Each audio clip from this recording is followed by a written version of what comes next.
back to History Class with Dr. W. As we continue our discussion of the growing market economy from 1820 to 1860, we're now going to turn to a different part of the country, from the urban north that we've discussed in the last few lectures to the Old South. As we talk about the South, I would first note that the region itself is extremely diverse. It's hard sometimes to just cast one net over a region that stretches from Texas on the one hand to the mountains and highlands of Virginia and Tennessee, all the way down to the farthest reaches of Florida. There are incredible cultural and geographical kinds of differences throughout the region. But we will talk about some sort of common ties, particularly in the era that we're discussing, that bring the region together. And it's also a mistake, while we do know that down the road the Civil War is kind of looming in the future, it's a mistake to think that the South and the North were just completely divided in all terms. And in fact, we can talk about a number of similarities or ties between the North and South during this period. One of them was economic ties or connections. The North was instrumental in helping Southerners get their cotton to market. The Southern economy was not at all stagnant. It was dynamic, expansive, and growing at an incredible rate. It was based largely on cotton, but also rice, sugar, tobacco, and other crops as well. But Southerners imported large quantities of their food, textiles, and manufactured goods, and thus were reliant on places like the North and places like Great Britain to provide them with much of what they needed. But just as a quick note, the South alone in 1860, if it were a country unto itself, would have ranked fourth in the world in per capita income. Only the North, Great Britain, and Australia were higher. So in the world economy, this is no backwards economy. There are also some kind of cultural characteristics that are similar between Southerners and Northerners. Many in the country share a similar kind of restlessness and urge to move. There are both Northerners and Southerners, for instance, moving to the West to try to find their fortune. We'll talk about that in a future lecture. There was also an ideology of upward mobility, what we might describe as the American dream. No matter what your origins are, no matter how humble your beginnings, anyone can become successful in this country. Now, the nature of how to achieve that goal differed in North and South. In the South, the goal typically was to move from being a non-slaveholder to the highest reaches of slaveholding society. And also in both South and North, we can talk about an unequal distribution of wealth. While there is talk of equality, as I've already discussed, in the North, equality was something of a myth, and there was an elite class at the top and many in the working masses toward the bottom. And this is true in the South as well. We're going to talk more about this in just a moment. But in the South, only about 4% of citizens owned 50% of the slaves, and less than 25% owned any slaves at all. So while we think in broad terms about the South as a slaveholding society at that time, about 3/4 of the white population in the South did not own any slaves at all. But clearly there are vast differences between the North and South, as again, we know the Civil War is not too far in the future. So while the Southern economy did grow, it did not develop, modernize, and diversify in the same way that the Northern economy did. In the North, the percentage of the labor force engaged in agriculture was shrinking, while in the South it was only growing.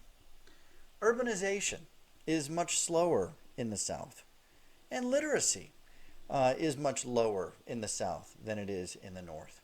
There's a huge difference in the manufactured goods between North and South. Just as one example, in 1860, Massachusetts alone created more manufactured goods than all of the future states of the Confederacy. Now, I want to talk about one other element that distinguishes the South from the North, and that is the conception of honor in the South. The notion of honor was deeply important in the South, and Southern identity revolved around one's reputation and honor. And this is connected in the inverse to shame. So any kind of public slight had to be responded to. To defend one's honor, one ultimately had to resort to violence. And so violence really permeated Southern society. For the gentry, this is evidenced in duels, which occurred frequently in the South. As Henry Clay survived a duel, a friend wrote to him and said, "I had rather heard of your death than your having backed down in the slightest degree." And that lets you know how important honor was in the South. Now, in the lower classes, this defense of honor took on a different form, which scholars describe as rough and tumble fighting. This is kind of a backcountry violent clash that often erupted any time someone felt they were slighted. Reports from northern visitors to the South were filled with accounts of these incredibly violent fights, as one who said, "For some time the combatants avoided the thumb stroke with some dexterity, and then they ended up on the ground, and the uppermost stood up with the other's eye in his hand. The savage crowd applauded, while stricken with horror, we galloped away from the scene." So you might have heard the phrase "to lose face." To lose face meant to lose an eye, or to lose an ear, or a nose, or a limb in one of these brutal clashes. Now, our perception of that phrase, to lose face, means you kind of lose your pride, or you're embarrassed in front of the masses. You see here the picture of the hands of one of these rough and tumble fighters, and you might notice, well, one of the fingers is missing, but others of the nails are sharpened into these vicious claw-like appendages. Other fighters would file their teeth to keep them sharp for biting their opponents. One traveling minister from England, whose name was Charles Woodmason, described such combat. He said the combatants would bite one another's lips and noses off, and gouge out one another's eyes, and kick one another on the cods, to the great damage of many a poor woman. The cods are the nether regions. So it was literally no holds barred fighting. Anything went in these fights. But the concept of honor was important. It was important in personal relationships, it was important in culture, and it becomes important in the coming of the Civil War. The South collectively will increasingly feel that their honor is being slighted by the North. And how do they respond when their honor is slighted? They fight.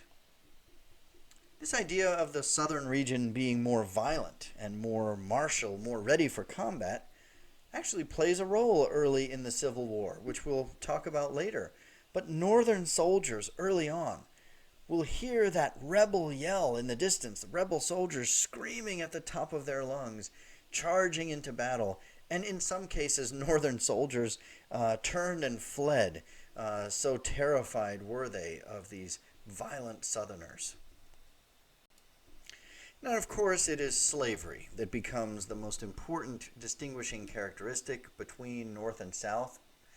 The South ultimately comes to rely almost exclusively on slavery as the anchor of its economy, while the North increasingly moves away from slavery. Northern states abolish slavery, and ultimately that becomes the key difference between North and South. So we're going to talk over the next several lectures more extensively about slavery. And again, just to dispel some of the preconceptions about this, on the eve of the Civil War, Only about 1/4 of the white population in the South were slaveholders, about 400,000 total. And another sort of misconception that probably is on your mind is you envision slavery as taking place on large plantations with huge workforces of slaves. And while of course that did happen, the typical slaveholder only owned 4 to 5 slaves, and only a few thousand families scattered all across the South owned more than 100. So the typical slave lived on those larger plantations, but our perception is different because the plantations were relatively small in number, but they housed many of the slaves in the South. We must also note that slavery has an impact far beyond just those who owned slaves or the men who were uh, technically the owners themselves of the slaves. Slavery, for instance, had a deep impact on white women living on those plantations. As one of them wrote, "It is the slave who owns me. Morning, noon, and night I attend to them and look after them." Often it was the woman who was tasked with supervising, certainly the slaves working in and around the home. In some cases, Southern women could be a humanizing influence, advising the husband against being too harsh. In other cases, though, white women could lash out with great violence against slave women, often because they believed, and not always wrongly, that their men might be engaged in relationships with them. As Mary Chestnut wrote, "Any lady is ready to tell you who fathered all the mulatto children in every household but her own. Those she seems to think dropped from the clouds." And so jealousy of slave women who had relations with their men was a key role, and we will eventually see women playing a key role in the abolition movement, in some ways because of this relationship. What about white Southerners who didn't own slaves themselves? Well, in some cases that created conflict with the slave owning and planter class. In some cases, like in West Virginia, the hill country of the Upper South, whites were not sympathetic to those who owned slaves. But in many other cases, even whites who didn't own slaves themselves supported the institution. In many instances, they themselves were tied to the slave economy in one way or another. They might have been overseers working on the plantation, as we see here. This is not so much a slave owner as a white man working on the plantation and overseeing the slaves. Or they might have been merchants and traders whose livelihood depended on the crops that were coming off of those farms. And in other ways, they also identified. I mentioned the idea of the American dream, their ideal. Whites imagined themselves moving up through society and then eventually themselves owning slaves. And so that dream hinged on the institution of slavery surviving. Finally, slaves gave even those poor whites someone that they could look down upon. The institution of slavery kept blacks beneath even the poorest of whites.